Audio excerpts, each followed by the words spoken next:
Hello everyone, my name is Harshita. I am making this video to make you familiar with the interview process in IIT Guwahati.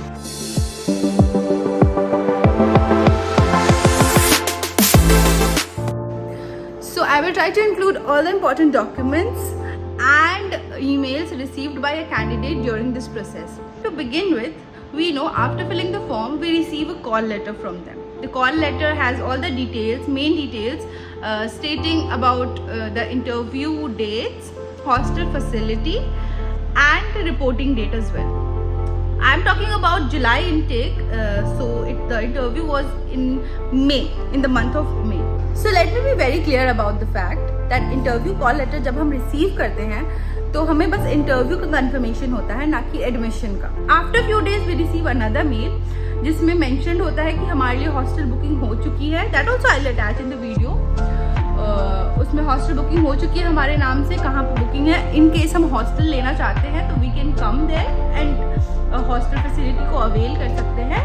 नहीं तो अगर आप नहीं चाहते hostel में रहना, आप बाहर भी रह सकते हो. जस्ट मेक श्योर कि आप टाइम से इंटरव्यू डेट पे पहुंच जाएं. ओके, सो 26 को तो बस हॉस्टल में रिपोर्टिंग था.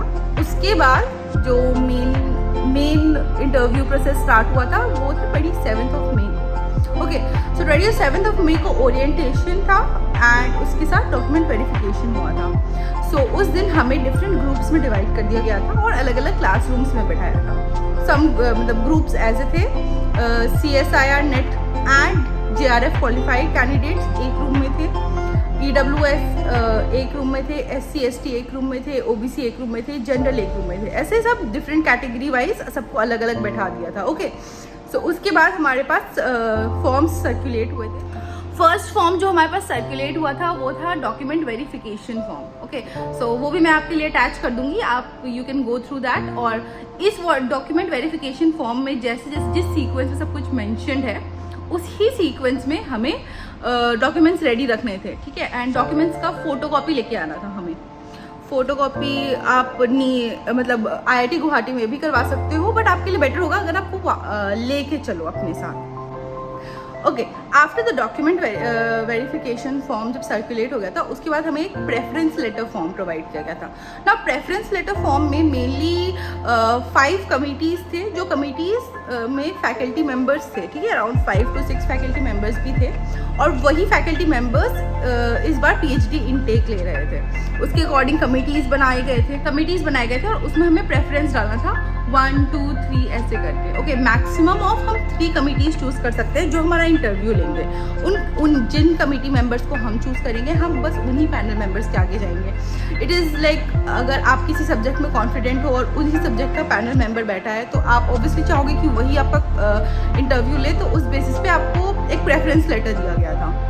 आफ्टर दैट आपको उसी प्रेफरेंस लेटर के कंटिन्यूएशन में कमेटी प्रेफरेंस लेटर भी दिया था. मतलब आपने पहले कमेटी चूज़ कर लिया, अब उस कमेटी के अंदर जो फैकल्टी मेंबर्स हैं आप उन्हें भी चूज़ कर सकते हो कि इन केस वो लोग आपको सिलेक्ट करते हैं तो आपका प्रायोरिटी कौन है, कि आप किसके लैब में पहले जाना चाहते हो एंड सेकेंड की किस में, थर्ड किस में, ऐसे करके. ओके, दैट टू 1 to 5 या 1 to 6 जो भी है आप डाल सकते हो.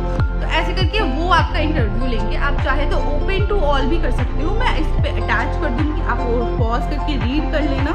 मान लो आपको किसी को मतलब पूरे पैनल में आपको कोई एक ही चाहिए कि वो एक ही इंटरव्यू मतलब आपको करे, तो आप वो भी अप्लाई कर सकते हो, उसमें भी कोई प्रॉब्लम नहीं होगी. आफ्टर ऑल ऑफ दीज 27 को इंटरव्यू प्रोसेस स्टार्ट हो गया था और डॉक्यूमेंट वेरिफिकेशन हो चुका था, इंटरव्यू प्रोसेस स्टार्ट हो गया था. उसके बाद स्टेप बाय स्टेप सबका इंटरव्यू हो रहा था, but due to lack of time इन्होंने प्रेफरेंस लेटर के अकॉर्डिंग बुलाना स्टार्ट कर दिया था. बट मेनली पूरे पैनल एक साथ ही बैठा था और ऐसे ही चल रहा था.